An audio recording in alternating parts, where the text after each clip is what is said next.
In tonight's WGN Investigates, for decades, the U.S. government has issued thousands of recall warnings for everything from tires to car seats. So you would think that the agency in charge of issuing those warnings would comply and fix any issues with its own fleet of cars.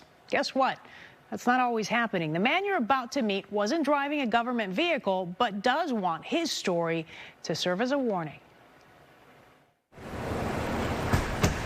These days, 28-year-old Tyler Meyer prefers the passenger seat. Find a better parking spot. Anytime I'm at a gas pump, I can still revisit that. It seems like that day kind of will come up on my mind. It's been 6 years since these pictures and the car accident involving the now infamous and recalled Takata airbags. The metal piece was removed from my cheekbone right here.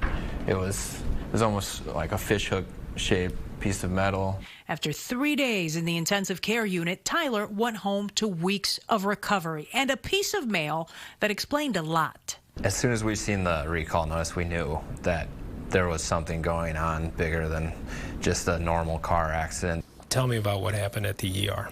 Tyler's attorney, Brian Lacine, says in all 2.9 million vehicles were under a recall notice. In the U.S., 17 people died. It's the largest automotive recall in the United States. It's resulted in $1.5 billion.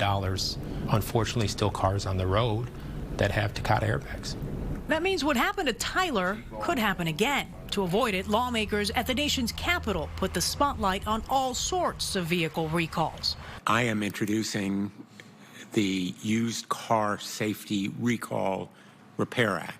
All of it in an effort to make sure recalls are taken seriously. Hundreds are issued by the federal government every year, but only about 60% of recalled vehicles get repaired by the general public.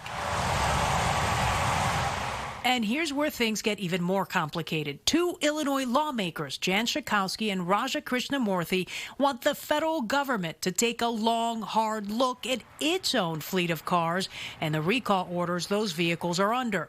To think that our federal employees or even people who are commissioned to protect us might be driving these vehicles and that these vehicles could be repaired at no cost to the taxpayer is really galling. The Center for Auto Safety estimates that as many as 25,000 federal vehicles are under a recall order that has gone unaddressed. Not only are these recalls not being repaired, but some of these cars are being sold to the public. No other auction boasts the same proximity to as many customers as GRAA. Which takes us to Rockford, Illinois, and the Greater Rockford Auction House. It has lots full of cars. WGN Investigates found that over the last few months, 5 different government vehicles were sold at that auction under some sort of recall order. One order goes back to 2017, a transmission lock issue on a Ram pickup truck. Now, to be fair, the auction house does mention that the vehicles have an open recall before selling them. Why do you say that that's not good enough? Why do you think that more needs to be done? Sure. So we'd start with, we should certainly hold the federal government to a higher standard than maybe a disreputable used car salesman. Which takes us back to the nation's capital and those two Illinois lawmakers. Schakowsky and Krishnamoorthi have introduced the Save Cars Act, mandating that any federal vehicle under a recall be fixed before it's driven by a federal employee and before it's sold. For someone like Tyler, who knows he could have lost his life due to a recall, it's surprising that legislation is needed to address what should have been done all along. I would say that it would spare a lot of people some trauma.